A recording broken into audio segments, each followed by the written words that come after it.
Hello everyone, welcome back to my channel. कैसे हो आप सभी बच्चों? आज हम पढ़ने वाले हैं क्लास 12 केमिस्ट्री का एक इम्पोर्टेंट टॉपिक, विशिष्ट प्रतिरोध, स्पेसिफिक रेजिस्टेंस। बच्चों, लास्ट वीडियो में हमने प्रतिरोध पढ़ा था, जिसको हमने सिंपली भाषा में समझाया था कि जब भी चालक तार के मार्ग में या वैद्युत धारा के मार्ग में जो चीज़ बाधा उत्पन्न करती है उसी को हम बोलते हैं प्रतिरोध, और उसको हम किससे डिनोट करते हैं? आर से। ठीक है। और मैंने आपको फॉर्मूला बताया था प्रतिरोध का, R equals to rho L by ए।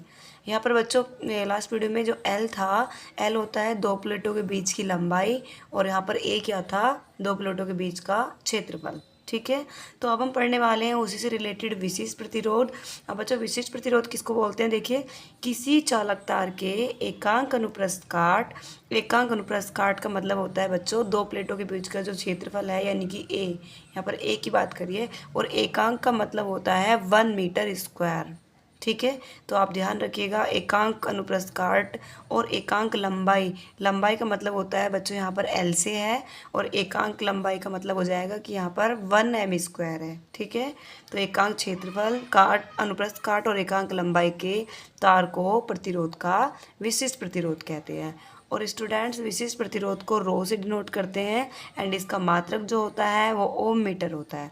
आप इसकी दूसरी डेफिनेशन यहाँ से नोट कर सकते हैं, अगर आपको थोड़ी हार्ड लगती है तो देखो, ये उससे भी आसान है। किसी चालक तार की लंबाई, लंबाई को यहाँ पर 1 मीटर स्क्वायर से डिनोट करेंगे, एकांक लंबाई, और एकांक अनुप्रस्थ काट यानी कि 1 मीटर स्क्वायर हो तो उसमें उपस्थित प्रतिरोध को, यानी कि आर जो है उसमें उपस्थित आर को विशिष्ट प्रतिरोध कहते हैं। इसको पी से डिनोट करते हैं, रो से डिनोट करते हैं, और इसका जो मात्रक होता है वो रो एम या फिर रो सेंटीमीटर होता है। यहाँ पर मीटर को सेंटीमीटर में कन्वर्ट किया है। तो आप इजीली वे में आप इस डायग्राम से छोटे से इससे समझ सकते हैं। देखिए, यहाँ पर कोई हमारे पास चालक तार है, ठीक है, कोई नली है, चालक तार है, तो इसमें ये जो यहाँ से लेकर यहाँ तक जो है, ये दो प्लेटों के बीच की दूरी की लंबाई है। यहाँ पर इसको हमने एल से डिनोट किया है, और ये पूरा क्या है? आर प्रतिरोध। और यहाँ पर ये अनुप्रस्थ काट है जिसको ए से डिनोट करते हैं। ठीक है।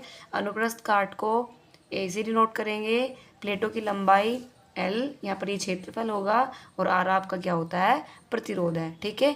जैसे कि हमने लास्ट वीडियो में पढ़ा था प्रतिरोध के अंदर कि जो हमारा प्रतिरोध होता है वो प्लेटों के बीच की लंबाई के समानुपाती होता है या अनुपाती होता है, और आर जो होता है वो अनुप्रस्थ काट यानी कि क्षेत्रफल जो होता है उसके व्युत्क्रमानुपाती होती है, यानी कि एक बढ़ेगा तो एक घटेगा, एक घटेगा तो एक बढ़ेगा, इस तरह आप समझ सकते हैं। ठीक है। तो यहाँ पर क्या होगा, हम जब इन दोनों को मिलाएंगे तो देखिए आर प्रोपोर्शनल टू ए है और आर प्रोपोर्शनल टू 1 बाय ए है, तो हम इसको एल बाय ए लिख सकते हैं। तो यहाँ पर R proportional to L by A हो जाएगा।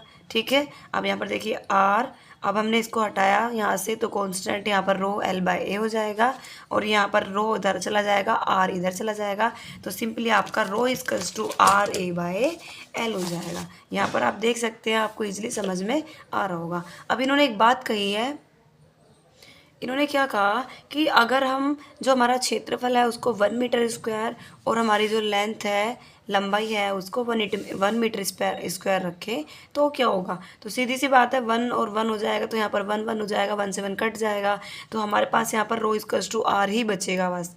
आप देख सकते हैं। ठीक है। तो हम यहाँ से ही हम इसका मात्रक निकाल सकते हैं। देखिए आर होता है ये, और क्षेत्रफल होगा मीटर स्क्वायर, और लेंथ को उस मीटर से डिनोट करते हैं। यहाँ पर ये कट जाएगा तो आपका रो एम बचेगा, और आप इसको सेंटीमीटर भी लिख सकते हैं। ठीक है। आई होप स्टूडेंट्स आपको ये अच्छे से समझ में आएगा विशिष्ट प्रतिरोध।